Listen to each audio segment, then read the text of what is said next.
Dr. Sprenkle will be speaking today. Dr. Sprenkle started his higher education in sunny California and Stanford University. After a couple of years as a healthcare consultant in San Francisco, he steadily moved northward, first to medical school at Columbia University, and then he did his residency at Columbia as well. Finally, he completed a fellowship in urologic oncology at Memorial Sloan Kettering before joining the urology faculty at Yale. He's dedicated his career to using the latest technologies to improve the diagnosis and management of prostate cancer. He was one of the first physicians to utilize the Artemis device, allowing him to fuse 3D ultrasound technology with MRI to accurately identify cancerous tumors. And leveraging this improved information about where cancer is in the prostate, Dr. Sprenkle is utilizing focal therapy to treat tiny prostate lesions rather than the whole gland, avoiding many of the side effects such as erectile dysfunction and incontinence. So let's welcome Dr. Sprenkle. Thanks, Justin. Good morning. Appreciate the in-person crowd. This is meant to be somewhat interactive. I'm hoping that this is an opportunity for people to ask questions. I know that working with the residents, there are often a lot of questions about how ablation works, how we make decisions, or I make decisions about who gets what kind of treatment. So I wanted to give an overview of that kind of thought process and really open it up for discussion. So please interrupt and ask questions as we go along if you have them. So I do have some disclosures. I am a consultant for some imaging and other companies. The relevant one is I'm on the clinical advisory board for Profound Medical. They make the Tulsa device, and I will be talking about that briefly today. So in terms of learning objectives, I hope by the end of this, you'll be able to help identify who are appropriate candidates for prostate cancer ablation. Appreciate how some ablation approaches are preferred for different types and locations of prostate cancer. And also understand why ablation therapies are a reasonable, and in some cases preferred alternative to surgery or radiation for some men with prostate cancer. So we're truly in the era of personalized medicine. And this means a lot of different things to a lot of different people. It could be genetics, could be genomics, could be targeted pathway inhibitors for treating prostate cancer with medications or chemotherapy agents. But really the fundamental thing, especially in prostate cancer, is it is about patient education and then helping the patients make an educated decision, so shared decision making. And I think we can definitely embrace this role, but we have to be able to educate our patients. And I think we're all on the same page that cancer management, they're trying to strike the balance, right? So we're trying to avoid the morbidity and mortality from cancer while minimizing the side effects of treatment. So it seems like that's an even balance, but it's not actually that even. They're actually sort of more buckets. There are more things involved. So I think there are really kind of four buckets of decision-making for prostate cancer. One is about survival or cancer control. We know survival is excellent, so really then we're talking a little more about cancer control. Sexual function, urinary continence and urinary symptoms, and then also bowel function or sort of other complications. So it's important to keep all of these things in mind as you're evaluating the different procedures, techniques, management strategies for men. Start off with a case. I want to thank Dr. Justin Nguyen for putting this case together and for several other slides that I absolutely just directly lifted. I edited a little bit from his presentation earlier. But let's take the case of a 65-year-old man with an elevated PSA of 4. Hypertension, no surgeries. He had great sexual function, a shim of 23, and good urinary control with minimal symptoms. Because of his elevated PSA, he gets an MRI of the prostate, which has a 2-centimeter PIRADS 5 lesion in the left posterior base. So you can see the image on our left is a T2 weighted image, which shows a hyperdense area, but then also some additional shadowing along the posterior aspect of the prostate. So this is why it's 2.1 centimeters. This is the T2 weighted image, and this is the ADC map, which shows hypointensity there. And it's about an average size prostate. Based on this MRI, he goes on to have a prostate biopsy. So the prostate biopsy, we do a fusion targeted biopsy. So targeted sampling of that left base ROI identifies 1/4 of Gleason grade group 2, 7 prostate cancer, as well as some low-grade disease. Very important. So I think framing this in terms of considering someone for ablation therapy, doing a 12-core systematic or template biopsy is essential.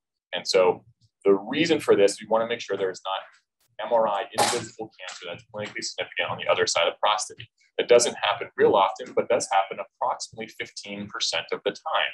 So there's a lot of discussion about doing targeted biopsies only. It's very common in Europe, but for those patients, they would then need a second biopsy if they want to have focal therapy. And so the template biopsy, whether it's transperineal, transrectal, is very important.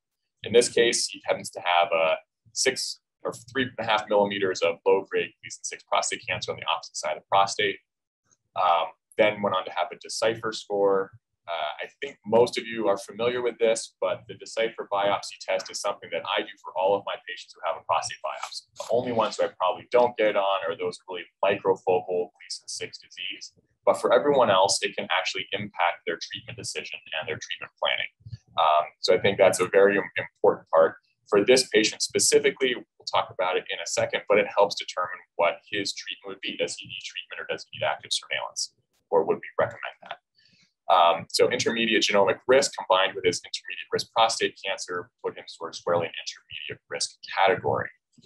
And just as a reminder, prostate cancer risk category really drives management for these patients. So from low, intermediate, high risk, doesn't matter really which grading scale you use, the higher the risk, the more intense the therapy. So low risk, we know that these patients are the ones who go on active surveillance, who should go on active surveillance. They have exceptionally low rates of death from prostate cancer within 15 years on surveillance, and very low rates of metastasis.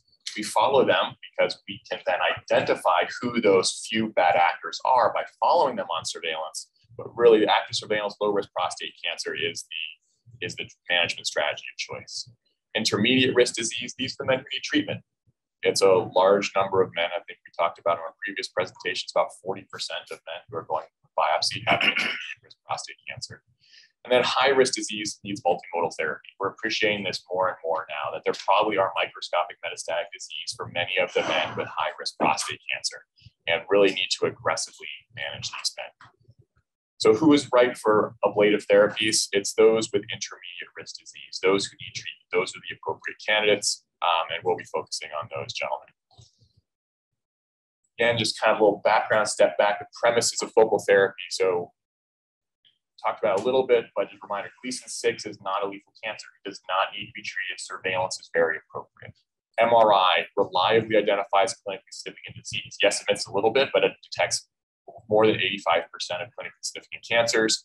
Targeted biopsies improve our risk stratification, shows us where cancer is, but also where cancer is not. A single index lesion is present in about 85% of diagnosed cancers, and those are the patients that are then possible candidates for a focal therapy. And then we overall can reliably detect, biopsy, and destroy many of the clinically significant cancers. I'm not saying all, and I want to be very clear, I'm not saying that focal ablation or whole gland ablation is appropriate for all patients. So it's definitely not. We're trying to, again, personalize the care that we are offering to these men. So we're educating them, we're assessing what their needs are, and giving them a treatment that fits them the best. So a little schema here, sort of input image-guided biopsy. We're going to kind of walk through some of the information we get, and then what are some of the management options for these men. So the grade grouping is the first thing. We then stratify them into our risk categories: low risk on the left, high risk on the right, intermediate risk in the middle. The Decipher test is very important, especially for grade group 2 men, because it determines who has Decipher low, and then Decipher intermediate and high determines who's going to go on active surveillance versus treatment. So grade group 4 or 5, those are high risk. Those are going to whole gland treatment directly, typically whole gland treatment such as radiation or surgery. I do not think that ablation is appropriate for men with high risk disease. Those with low risk disease, which includes Decipher low or favorable intermediate, those are going to active surveillance. So sort of low risk on the left, high risk on the right. A little more information, though, is helpful then when we are deciding who gets what type of ablation. Do they have unifocal disease? So this could either be isolated to one lesion, or it could be isolated to one side of the prostate versus multifocal. And notice the multifocal we're talking about in the intermediate risk patients. So multifocal is not some intermediate risk and some low risk. Low risk doesn't, for all intents and purposes, it does not matter. we are not worried about low risk disease, it does not need to be treated. So multifocal is considering multifocal intermediate risk disease. So based on this strata, then, even more information. So how else do we think about these patients? So those with a unifocal disease, identifying anatomically where their cancer is located. Is it at the anterior? Is it posterior? These are other important things when deciding which treatment. So for anterior lesions, there are several: cryo, IRE, TULSA, focal laser ablation. These are all techniques that can access the anterior part of the prostate easily. I personally right now prefer cryo for this. I think, we'll talk about more. TULSA would also be good for anterior lesions, but it has some limitations currently. For posterior lesions, cryo is not as good, but IRE, TULSA, FLA, HIFU, these are all very good treatments for posterior lesions in the prostate. And then finally, for multifocal disease, it really is whole gland prostate. So whole gland ablation is a very reasonable approach for men who have multifocal disease. Surgery and radiation, we know about those. Whole gland cryoablation is an option, as well as whole gland TULSA. And we'll talk a little bit more about each of these, but there are risks and benefits and sort of drawbacks for each of these treatments. And for whole gland ablation right now, we are primarily using TULSA because I think it is better. It has significantly better preservation of urinary and specifically sexual function than a whole gland cryoablation. So for our case summary, let's just run through this guy. PIRADS 5 lesion, intermediate risk disease, average size prostate, and his cancer is posterior in the aspect of the prostate near his nerve bundle. So he seems to fit our trajectory for someone who would qualify for a focal ablation. So he actually would be a very good candidate. So who are the optimal ablation candidates? So a recent review by Jaipuria et al., this is Hashemed's group out of the UK, they identified several criteria. So where is the cancer? So looking at the top sort of for anterior lesions, really needle-based therapy. So that is IRE. That is cryo. These are areas where we can get into the anterior part of the prostate and treat it, are optimal. For cancers that are posterior, HIFU. HIFU is generated from the rectum, so it's a transrectal ultrasound ablation, and it can treat the posterior aspect of the prostate well. I also use IRE. This is based on the European experience, and the vast majority of the published literature is in cryo and HIFU, and they have a very big HIFU experience, and they're pushing that significantly. If you look at clinical factors along the left side of the table, so PSA less than 20, so we're talking about intermediate risk people, not high risk people. So intermediate risk, MRI could even be T3A, a little bit of extracapsular extension, we can treat that, right? This is still localized, it's not metastatic, it's not high risk. Histology, again, intermediate risk, so Gleason 7, we consider Gleason 6 if more than 6 millimeters potentially reasonable to treat with HIFU. And then in the biopsy part, again, very important to have sectoral mapping biopsies. So either with transperineal mapping or MRI targeted with systematic biopsies. In terms of untreated tissue, it's reasonable to avoid treating small volume Gleason 6. I think you can avoid treating higher volume Gleason 6 because I think the volume recognition is overstated. The importance of higher volume Gleason 6 is overstated. And we have a couple papers that we're looking at for that right now. But especially low volume Gleason 6 near the nerve bundle, why would you treat that? Why would you compromise quality of life? So what are our ablation strategies? So focal, so going from the right to the left, the least damaging is sort of a targeted focal ablation, trying to treat just the area where the cancer is located. A hemiablation gives you more treatment of the prostate that is not necessarily going to be involved with cancer, but we'll talk in a second about margins. You really need to have good margin. The hockey stick, we don't do that as much anymore, but especially at the beginning, it was reasonable to do that because we didn't know what was going to happen with the rest of that prostate. As our confidence with MRI biopsy has improved, our confidence with our template biopsies has improved, we've been able to do a more targeted focal ablation. And the reason that's important is we see that the more tissue that we ablate, the greater the impact you have on sexual function. This is just from a TULSA review, but you see this in cryo, we see this in HIFU. With whole gland treatments, you see a decrease in erection. So this review is looking at this left graph is looking at salvage free. So the likelihood of having complete treatment of the cancer increases significantly as you increase the planned ablation fraction. So as you treat 100% of the prostate tissue, you have the highest recurrence-free rate. But as you do that, you also start to have a decrease in the potency preservation. So there is going to be a trade-off, as we've been discussing all this time.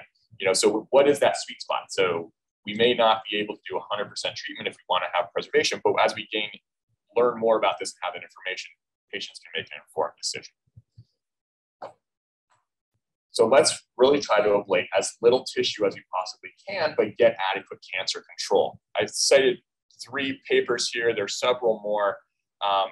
It's really difficult to define what the accurate margin is, what the true margin is for a prostate cancer, but it is essential because there is significant variability. MRI lesions significantly underestimate the histologic size of the cancer. There's competing information, whether high-grade lesions, so this top left is Leonobin is the group from NYU. They found a greater discrepancy with high-grade lesions in terms of size of the histologic versus the MRI lesion. Whereas the more recent group from UCLA of Hooley, they found that there was a larger variation with lower PI-RAS lesions. So it's really unclear. It depends on which institution you're at. Overall, with all of these, I think you need to consider at least a 1 centimeter margin at a minimum.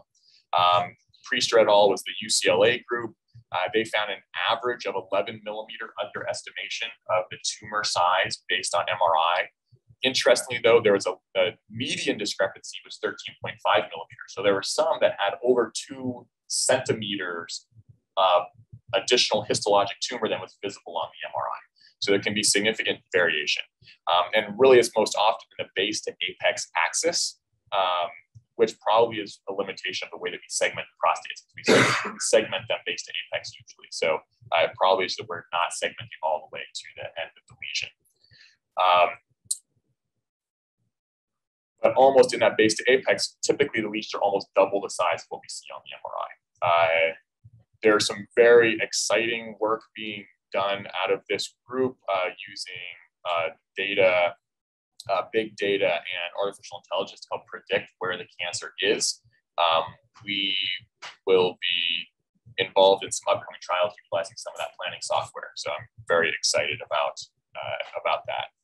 So let's talk about some of the ablation technologies and kind of go through some of the risks and benefits. I'm not going to be doing a whole lot of data in terms of outcomes. I'm happy to talk about that, but I really wanted to go over what are the practical applications of this and why I'm choosing the different treatments that I do for different patients and why we offer them.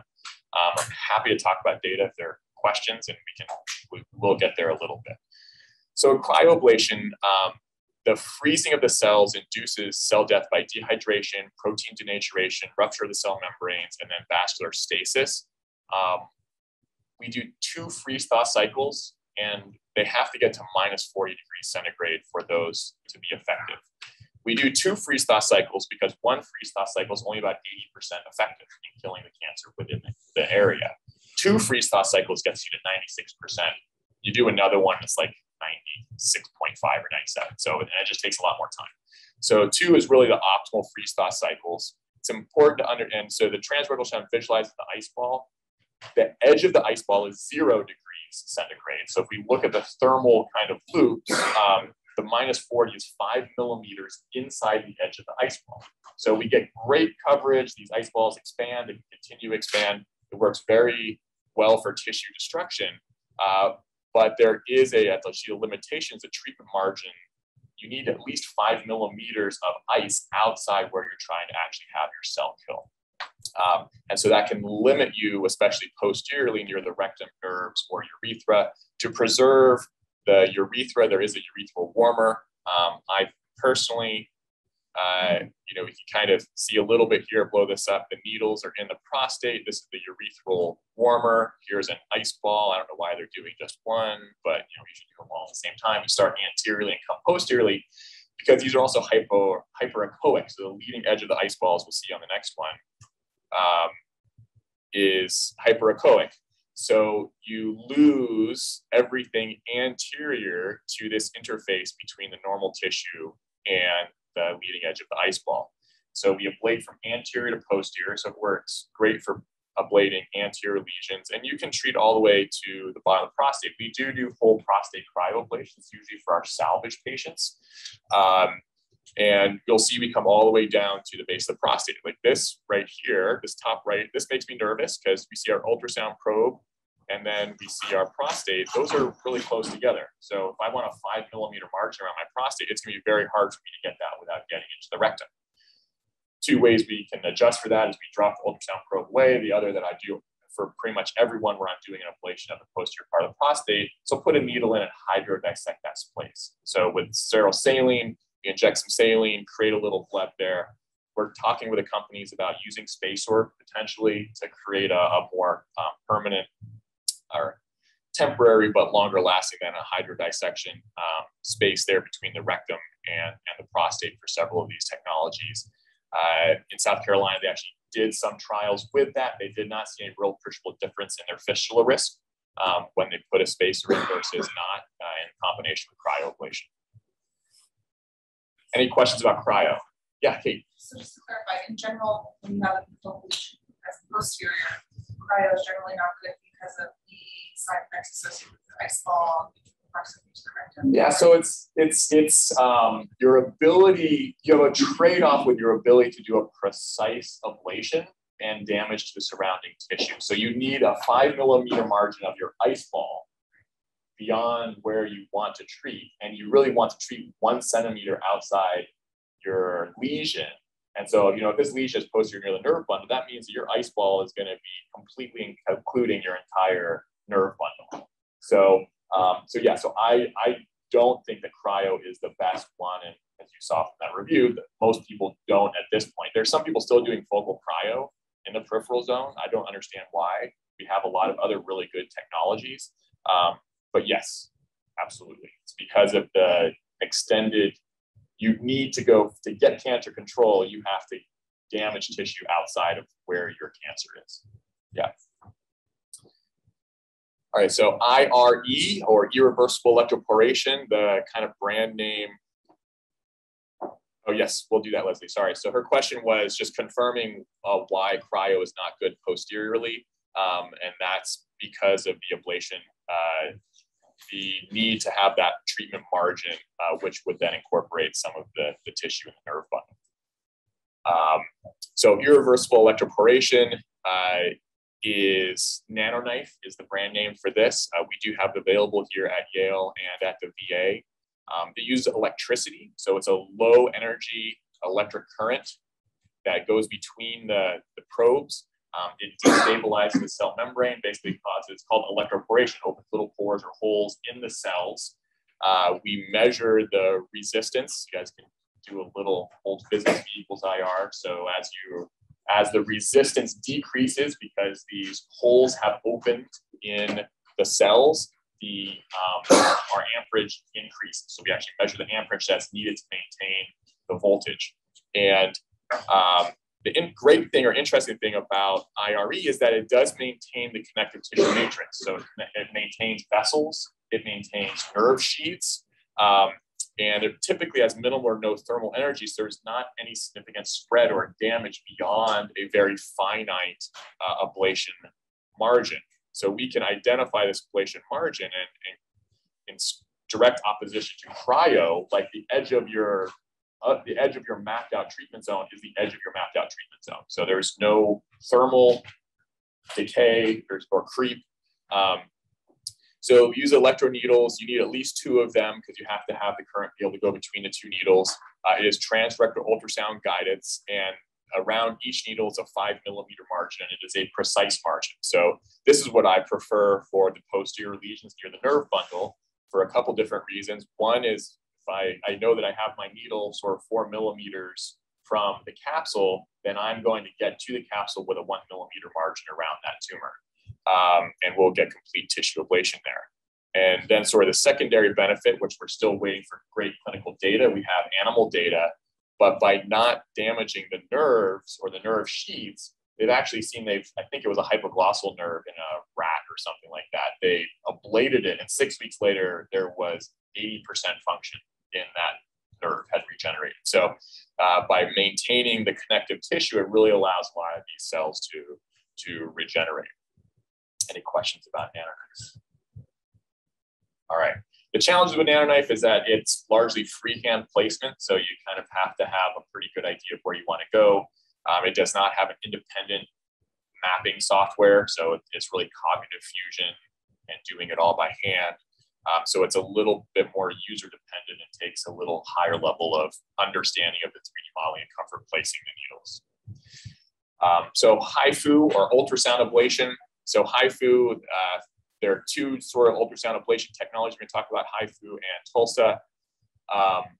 HIFU uses ultrasound transrectally. So you can see sort of the diagram here. So it's a quite large ultrasound transducer that is placed into the rectum.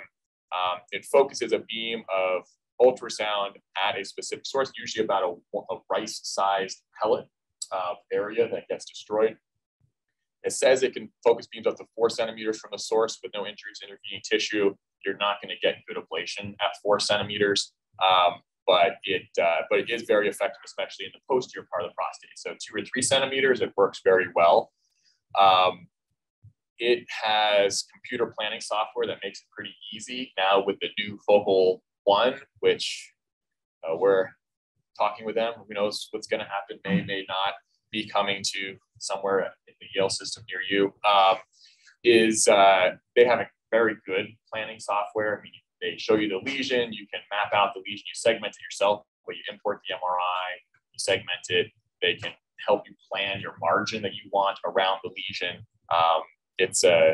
So I think the use side is very user friendly. So with minimal understanding, having done a few prostate biopsies, understanding how MRI segmentation, understand where your margins are, there's going to be a very low entry level needed of understanding to be able to do this procedure.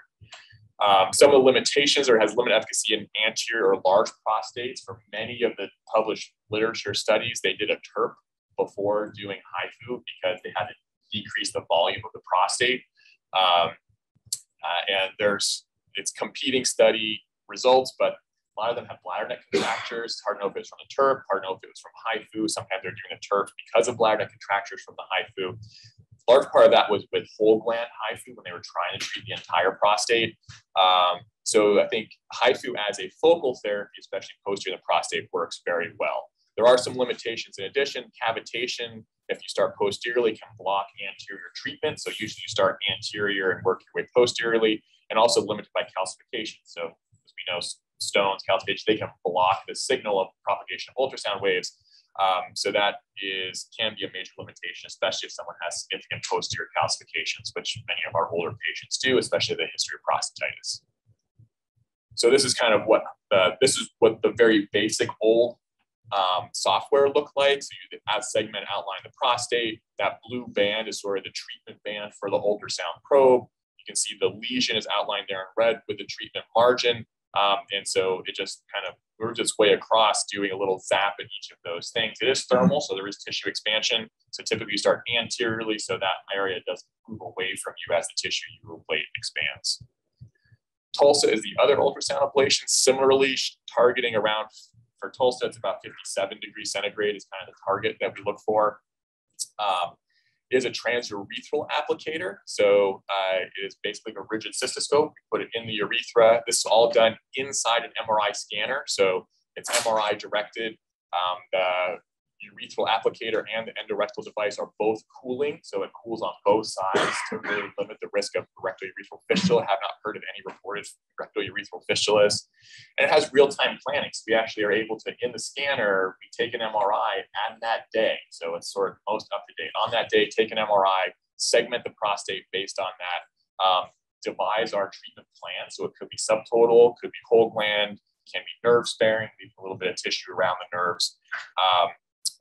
So I think this really has right now one of the best, most precise planning softwares and most accurate planning softwares available for the treatment. It also, because ultrasound can be blocked by calcifications, so that is a limitation. Very big glands, so something over 80, 90 grams could be challenging to get good cancer treatment because there is about a 3 centimeter maximum that this can reach from the urethra. You still think it's still 6 centimeters, so that's bigger than what you get from HIFU transrectally, but we can't treat an enormous prostate. We could treat it partially. They're doing that. Some people are doing that for BPH, where they're just treating the inner core of the prostate with TULSA. And the other main limitation is that it's not covered by all insurances at this point. We are getting some partial coverage, but it is not widely available because of that. It is primarily available as part of clinical trials, and then for patients who are willing to pay commercially. We are not charging what other places are. So there are some physicians who offer this as a cash-only service. They charge about $35,000, all included, cash up front. We are not doing that. Insurance typically does cover part of it. It's still often, for those paying commercial, is about a $6,000 out-of-pocket cost is where we've sort of been averaging. So it's not cheap, but for those who have a high deductible anyway, it's not that different than that. So a couple pictures of, pardon me? Medicare cover? It covers part of it. There's some of it's been expanding. Do you remember, Raj, which got it covered completely? There was one patient who had it covered completely by his insurance. I mean, VA patients also, but yeah, the CPT code is like, come on, maybe it's right. So like SIR, yeah. So this is our sagittal scan with the MRI. This is the endorectal cooling device here, and this is our urethral applicator. The pubic bone, the decompressed bladder. And so we were able to segment in multiple segments. The prostate, we can see this in axial, coronal, and sagittal planes. The treatment planning outline of the prostate. This is our sort of summary slide. We see good heat all the way around through inside and ablation inside our outlined prostate. And then this is our post-treatment, where we can see that what was enhancing tissue is now a cavity of dead tissue. So this is exciting new technology that we have available here. Looking at how things have changed over the last 5 years. So again, not a lot of data, but just brief summary and a systematic review that was published in it went through data through December 2020. It was just published in 2022 after many of the most recent AUA guidelines came out. But what it found was that freedom from recurrence of grade group 2 or higher cancer was greater than 80%, really all treatment types. And this varied from no recurrences to as high as maybe 23% recurrences. But in multiple studies across all treatment types, greater than 80% is to be expected. And this is really kind of what we're all targeting. It's not perfect. This is on biopsy. So this is recurrence on biopsy. And that can be anywhere. The recommended follow-up now is a biopsy at minimum once at 1 year. I'll talk a little bit more about using that as an endpoint. Functional outcomes were generally favorable for all modalities. So all types of focal ablation or subtotal ablation. There were no significant changes in urinary continence or erectile function if you're looking at all of the studies, and for those men who are published between 2015 and 2020. So really most men are maintaining their erectile and urinary function with a subtotal ablation. And something also important to keep in mind in terms of patient quality of life is these are all outpatient procedures. So these are done, many of them with general anesthesia, but patients are going home the same day. The procedure generally lasts just a few hours, if that. And there are even some of these that are being done now in clinic. There is a colleague in Miami who has an outpatient cryoablation clinic where patients come in, they get a spinal, he does 2 or 3 procedures a day, they go home the same day, they're awake in the outpatient clinic. So definitely lots of people experimenting with these therapies. So which is the right technology? We talked about this a little bit. This was based on the European section of Eurotechnology. This is their position statement in 2018. So this is really with some of the older data even, but what is the right treatment for where? So looking at posterior lesions, so the top thing, HIFU is really recommended, and that's because that's what we have the most experience with. It's very relatively user independent because there is some computer modeling. and it's easy to redo. Other options are cryo. We talked about the limitations of cryo a second ago. PDT is photodynamic therapy. Haven't heard as much about that here. It's been doing some trials in Europe.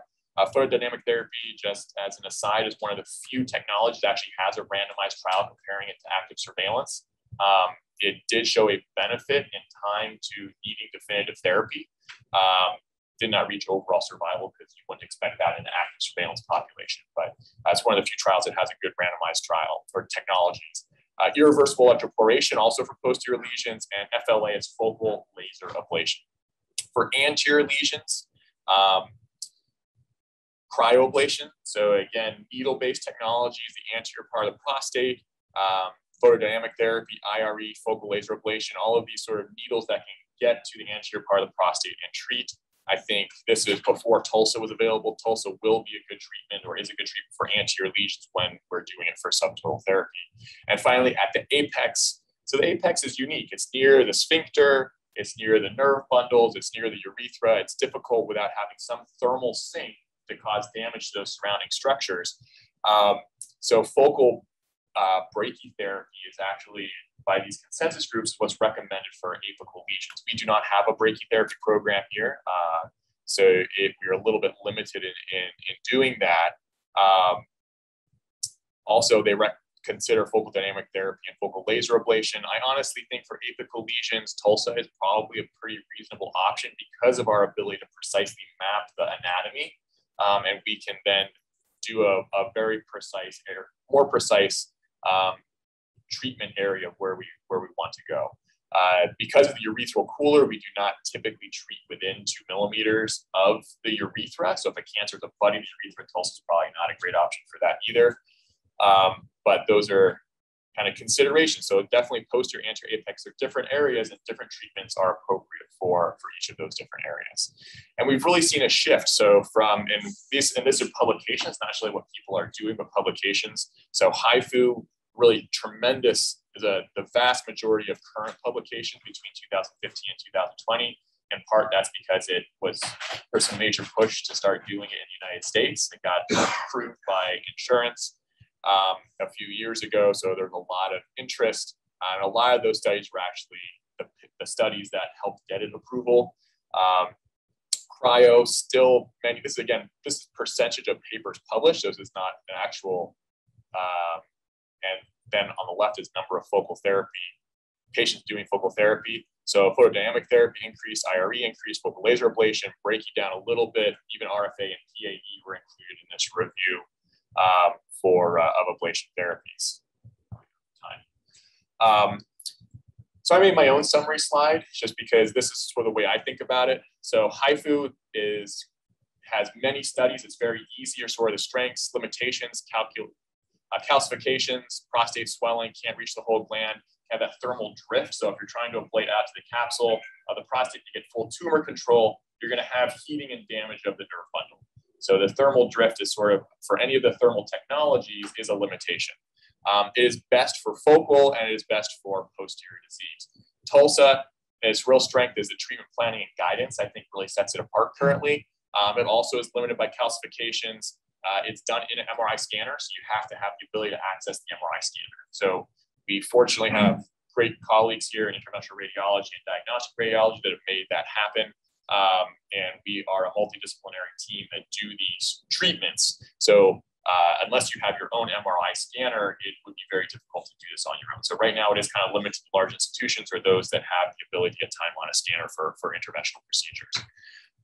Right now it's limited by insurance coverage and also has some possibility for that thermal drift, although with the technology, we're able to control that a little bit better. Focal or whole gland treatment are appropriate, and it can treat the entire prostate, again, posterior, anterior, and the apex. Cryoablation, also many studies. It's been around the longest, over 20 years as an ablation technology. Limited visualization as you're treating. So once you start treating anteriorly, you can't see what you're doing up there anymore. And so there is some possibility of having expanse beyond your prostate and causing damage to surrounding structures. I have seen a fistula between the pubic bone and urethra. are some concerns about that. It has a large treatment margin, as we discussed earlier, why I don't like it for treating posterior lesions in someone who wants to preserve sexual function. For whole gland, it's about 90% of patients will get erectile dysfunction if you treat the entire prostate. It's simply because you're ablating their nerves. I mean, that's what you are doing if you're doing whole gland treatment. So it can do whole gland. Typically, the whole gland treatment is a salvage procedure, and then you don't have good erectile function or don't worry about preserving it. I think focal, it's very good for anterior lesions and is my treatment of choice for anterior lesions. IRE, it's a precise ablation margin, potential for improved nerve regrowth without thermal damage to the nerves. The limitation has no embedded planning software, so it's really user dependent. It takes a little more of a learning curve to get the needles where you want them. I think it's really a focal treatment. Trying to do that for the whole prostate would be very difficult. And posterior parts of the prostate are sort of best for IRE because of its ability to, you can really do it anywhere, but the case for it is best posteriorly near the nerve bundle because you have that really precise treatment margin that you can actuate.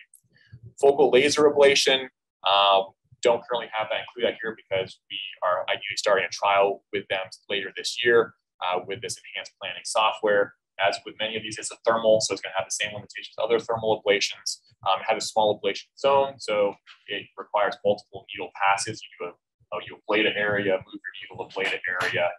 So it's going to be a little bit more limited, but each treatment tends to be very short, so it can be fast. I think focal is really the key. Laser ablation is for focal therapies, and posteriorly, I think it's primarily what we'll be doing, although it can treat anterior lesions as well. And then final focal brachytherapy, again, limit a really controllable area. So with each seed is a small margin around it. So with their software planning, I think right now the planning is still, or the placement is still by hand. So there's still limitations with that. And we have limited availability here. So we don't have it, but in discussion with some of my colleagues around the world, there's a lot of interest in focal brachy and with good experience and good results. So let's get back to the prostate cancer decision making, right? So we got our 4 buckets on how are we kind of approaching these. Well, let's kind of go through each of them. And I can talk numbers now if you guys want to talk numbers, but surgery, radiation, excellent survival. We know that great long-term survival. We can look at the MSKCC prostate cancer nomogram for me and you get treated, you get 98% 15-year prostate cancer specific survival after treatment. Radiation, it's not that different or worse. I put surgery above radiation because it is better, but it's not appreciably different. And we need to counsel our patients that. There are no head-to-head studies. And this then also gets into some of the limitations of how we compare survival for these patients. The definitions of survival, definition of biochemical recurrence, definition of failure is different among all of these technologies. But this is where looking at, and I'll talk about, I have another slide on this, but looking at biopsy as your end result for cancer control may not be appropriate. So, radiation, there are actually studies that have patients who've had radiation also have positive biopsies for prostate cancer after having their treatment. And so I'll talk about that a little bit more in a more depth in a second. So how about sexual function? So here's where we really start to see the benefit of a subtotal treatment or ablation therapies. So without a doubt, ablation therapies have the least negative impact on sexual function. Radiation, maybe similarly initially, these are patients who are not getting androgen deprivation therapy typically in this intermediate risk group. But in the short term, radiation may be similar, but after 4 or 5 years, we all know that after radiation, men see a decline in their sexual function. And we don't really see that with the ablation therapies. There is no damage to those nerve bundles. And then definitely surgery has a significant impact, even with nerve-sparing surgery, a significant impact on sexual function for these men. Urinary continence, minimal to no impact with ablation therapies. Radiation, they don't have necessarily incontinence, but they can have a worsening of their urinary symptoms. For many of the ablation therapies in men with BPH and LUTs, you can see some improvement in their symptoms, especially with whole gland treatments, where you have a pretty major reduction in their urinary, in the volume of the prostate. Again, surgery while our surgical techniques improve, there still is a risk of incontinence. Dr. Kim and I, we do these surgeries a lot. Dr. Liebman, are good at what we do, but we still have patients that are incontinent, and it's very frustrating. So this is potentially a way of avoiding those complications. And finally, bowel function, surgery, ablation, really minimal risk with ablation therapies. There is a theoretical risk of rectal injury and rectal urethral fistula developing approximately 1% of the time. With surgery, a rectal injury is supposed to be very rare. About 0.1% of cases should be associated with a rectal injury, but sometimes we do still see that. Radiation, obviously not in the short term and long term, significant rectal toxicity and other complications. So which is most important? I mean, this is really what it comes down to. Like, none of these technologies is the best in everything. That's the world that we live in. We have to then also consider patient factors, age, sexual function, urinary function at baseline, cancer location. Is nerve sparing an option? If we can do bilateral nerve sparing for someone, that's different than if their cancer is near the nerve bundle, where you're not necessarily going to be able to do it. So this is a slide rule. I don't know if anyone else is an acid dork, but love slide rules. But it's a complex decision, right? So you really there are a lot of factors to take into consideration. And for each patient, they need to do some self-work, right? They have to figure out which of these things is a priority for them. And I usually have a really long discussion with them, and no one's ready to make a decision at the end of that discussion, and they shouldn't be. They have to figure out what is their main priority. And I ask them, so, these are the 4 things, those 4 buckets that you have to really think about. Is one of these much more important to you than any of the others? And how do you want to balance that? So you need to take some time, think about what's really important, and come up with their priority list. So let's look at our patient again. He's young. He has intact sexual function. He wants to preserve it. He has good urinary function. He values his continence. His cancer location is at the left lateral base next to the nerve bundle. You can actually see the nerve bundle right there next to it. I mean, would you nerve spare for this gentleman with intermediate risk disease? I would maybe partial nerve spare him. I wouldn't definitely recommend a full nerve sparing. And so then for cancer control, is he up to accept a possibly up to 20% retreatment rate to preserve his urinary continence, have at least as good, if not better, chance of maintaining or much better? With radiation, it's probably going to be pretty similar. With surgery, you definitely would have better erections than if you had a surgery, and so what is that trade-off? And, is this the right thing for him? I'm not sure. Trying to assess that, how do patients make this trade-off? It's a very personal decision, but the group in the UK did the COMPARE study, which evaluated what trade-offs men would be willing to make. They found that patients with low and intermediate risk prostate cancer preferred active surveillance to definitive therapy. They also found that patients at all risk levels of cancer were willing to trade cancer-specific survival for an improved quality of life. So we've been pushing for a long time to improve and extend people's lives, do treatments. We've been taking out prostates with Gleason 6 prostate cancer because we wanted to cure that patient of prostate cancer. But we're really finding that balance is more important. Very quickly, so the ideal framework is how we evaluate innovations in surgery. So ideas, development, exploration, assessment, long-term follow-up. We've seen in focal therapy studies, there's been a significant increase in later term assessments. So now we're in 2B, 3, and 4. This is important because early phase 1, 2, how do we compare outcomes? So we're talking about biopsy outcomes as sort of our gold standard. That's true for early phase studies where you need to make sure the technology works, where you're actually killing the cancer and doing an ablation doesn't have 80% recurrence rates at 1-year biopsy or persistence of disease. So with early studies, they're tracked the feasibility and safety of the studies. So does ablation work? Prostate biopsy after treatment confirmed the efficacy was appropriate. And phase 2 and 3 are really more exploration assessment. How will it work for longer term cancer control? What is the impact on quality of life? And now we're getting to longer term studies where we're going to see randomized long-term data.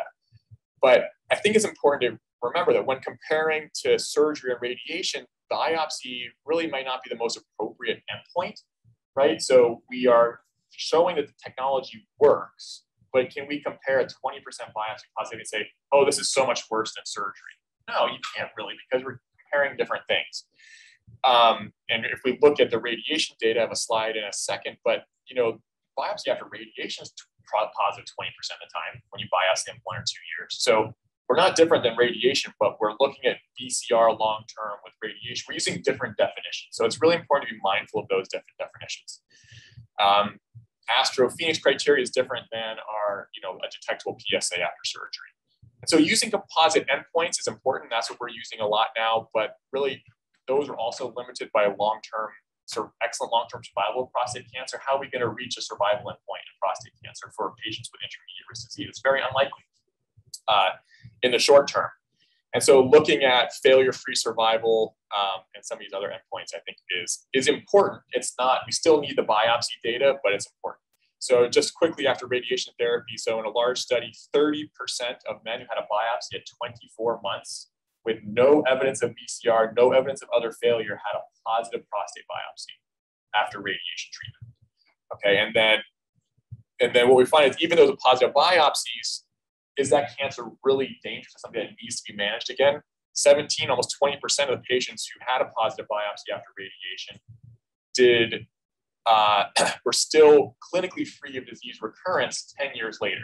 So it's a small number, but some of these men, even with persistent disease, are not necessarily clinically relevant disease.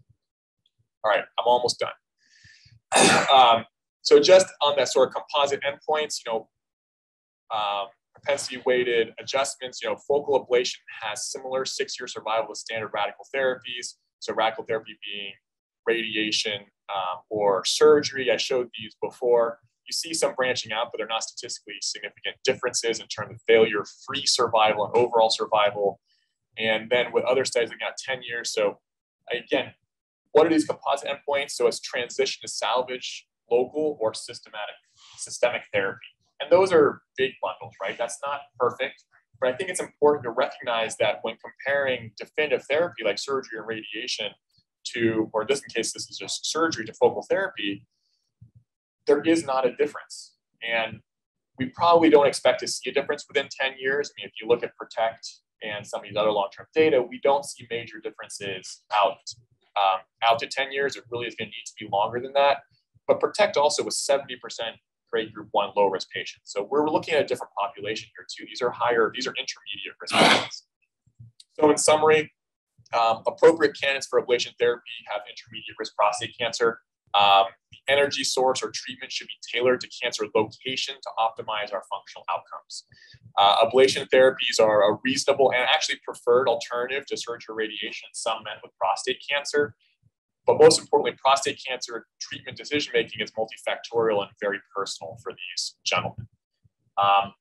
Just want to make a quick plug for our CAPTAIN study, which is our randomized trial for TULSA versus surgery. If someone is interested in TULSA, they are not the candidate for this surgery. So this is why it's important. I want everyone listening who's seeing these patients, and I understand it's challenging maybe intellectually, but I hopefully have given you enough information now to say it's reasonable to consider an ablation therapy as a randomized alternative to prostatectomy. And I think that, I feel like I know this data well and I can do that for my patients. Is it the same? No, but we do not know what the long-term data are.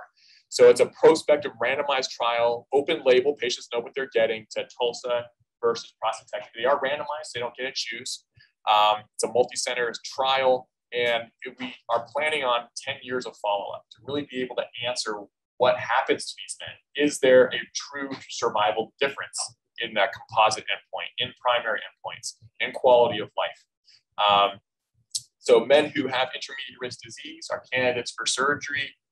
Please at least consider talking to them about this trial. I'm happy to talk to them about it. But these are, again, in men who surgery is appropriate for them, and you would otherwise be telling them to have surgery, but let them know that this is available. Thank you very much. I'm happy to take any questions. In this CAPTAIN trial, what is the power? Because at least for the prostate cancer trials that we are with 200 sample size appears to be awfully small. So is it going to be looking for a 50% change? It seems like that difference is pretty big. Right? Yeah, so I didn't include, so it's going to be, that's about 130 patients to the TULSA group and 70 to the prostatectomy group. Their primary outcomes are Well, yeah, so there's a 20%, it's assessing the difference in failure rate between prostatectomy and surgery by a biochemical definition.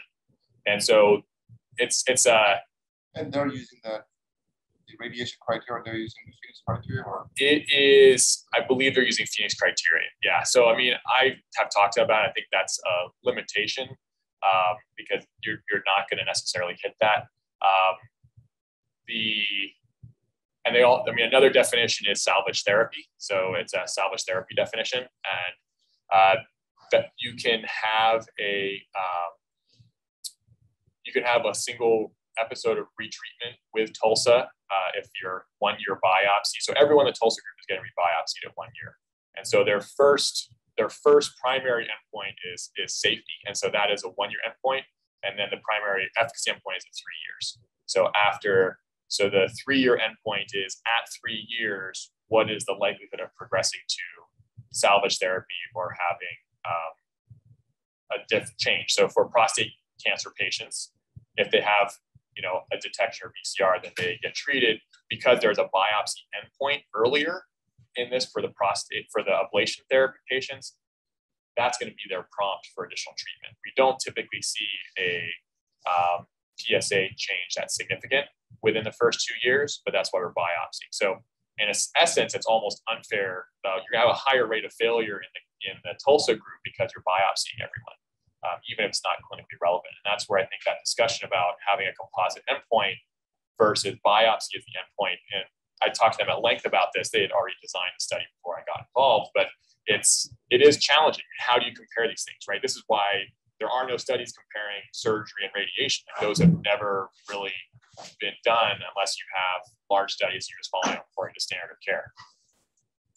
I mean, again, my concern with the 21 patients, you're not going to be able to tell the difference, especially 20%. Are you going to be able to exact power at 21 patients to offer small stuff like this? That's my concern. Is at the end, are you going to be able to come to some conclusions about the question that you're actually answering? And it seems like it's not adequate design. But sure. It's just my gut feeling. Yeah, I'd have to look and see. They obviously developed the study and had to have some sort of power calculation. I think it's a great point because especially it seems like this is really a non-inferiority trial. It is, yeah. Right? And so for non-inferiority, you actually need to prove, you usually need a much larger sample size because you want to prove, you're right. I mean, if you're assuming to power it at 201, you probably do need something like a 40-50% effect to rule that out. But to rule out a 5 or 10% difference, which could be significant, I think that's a valid point. I mean, I think it doesn't, safety and efficacy. Safety, I think you certainly can make a strong conclusion about. I think I was just checking. I think also the primary endpoint is the way they define failure is additional treatment, right? So it's not necessarily just biochemical recurrence; it's undergoing secondary treatment, which is. Did you just check where it was? Yeah. So which is not the conventional thing. So correct. PSA is rising, you don't get treated, you're not counted as a failure. Correct. Yeah. The other thing is, I just want to pick your brain. Is that Manny met him because of the focal therapy. He's started exploring this concept of partial prostatectomies. Yep. So what's your feeling on that?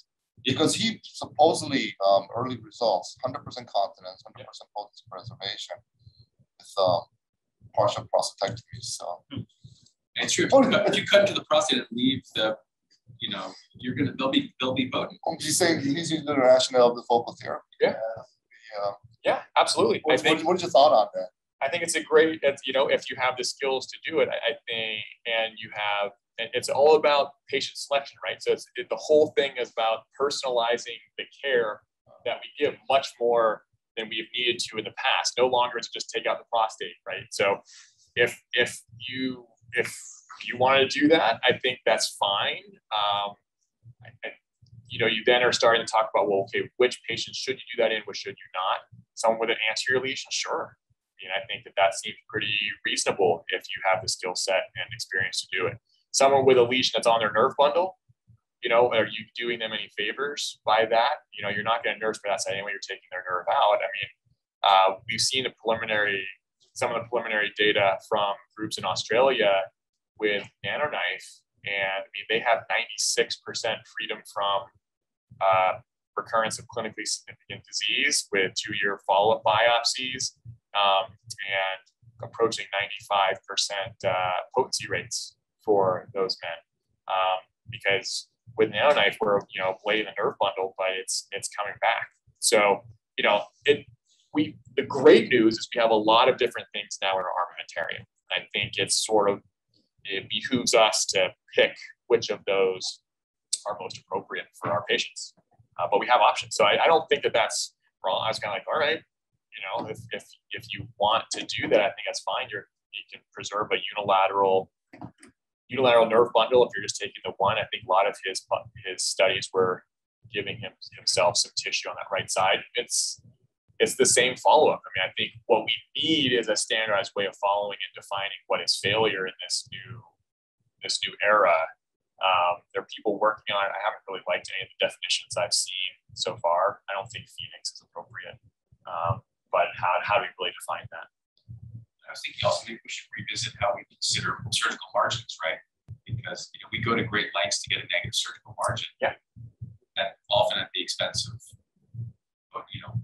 sacrificing the nerve. So I mean, obviously, very high risk disease. That's probably not the risk benefit, but. Well, I think there is good evidence that for a very small volume Gleason 6, like 1 millimeter or 2 millimeter Gleason 6 on surgical margin has no impact on the clinical recurrence rate. So we use that information when we're doing prostatectomies to not nerve spare on the side where it's only Gleason 6. But you're right. I mean, that is important, and part of it is. I'm hoping that part of our ability with some of the biologic information, genomic information, may allow us to correlate with likelihood of having that microscopic disease outside of the prostate or the capsule. But there's a lot of interesting things to keep looking at. So Mike. You use Decipher as opposed to like Confirm, MDX, or like any of the other ones? So I use Decipher because it has the greatest amount of data that is not in the report that we can use for research, and it has a grid report, which I think find also, it's not approved for clinical use, but it does give some signatures that are pretty helpful. Confirm MDX really is, so that's in men who have a negative biopsy and you send a tissue from Ablation. Yeah, sorry. I know they have like there's like I forgot which. So Polaris and Oncotype are the other two. And they both are reasonable companies. They give a single report. They initially weren't doing anything with metastasis risk. So everyone's kind of evolved and gives similar reports now. I've kind of went with Decipher and we stuck with it for consistency. I wouldn't say that these other ones they're not bad tests, but we kind of picked our horse, and now we also have, in collaboration for research purposes, we have access to all the the hundreds of institutions, maybe not hundreds, but 100 institutions around the country that are also using Decipher. So they pool the data. I think it has the greatest depth of testing, and it will be easiest to leverage that for new discoveries moving forward. Yeah. And insurance cover. Yeah, most insurances cover it now. There was a period where they were not, but I believe most insurances cover it now. There still is not great data to suggest that we still don't have the data that shows that it changes patient outcomes. It changes our decision making, and so that got approval from the FDA, but it doesn't show that there is a change in patient outcomes, which is what some of the insurance companies are waiting for. It does change outcomes for the RP test in terms of who should get radiation at what time. So it is approved for that use. So for patients who had a prostatectomy, high risk recurrence, getting a Decipher test for them is appropriate.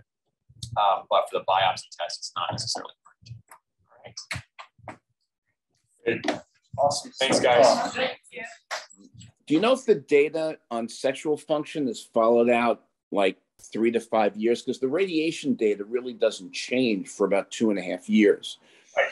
And I just wonder, if it might be reasonable to look at these people long term and maybe kind of get a protocol going where we do the shim scores before and after and follow them out, a number of years.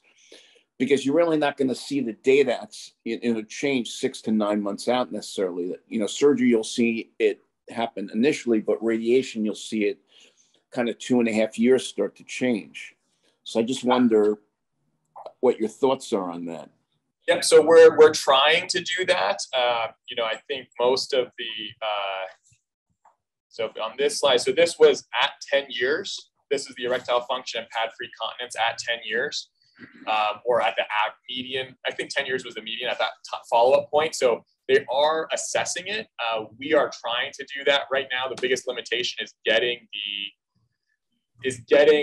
the questionnaires to the patients, especially as we're moving towards video visits and telephone visits for follow-up for a lot of these people later in the time.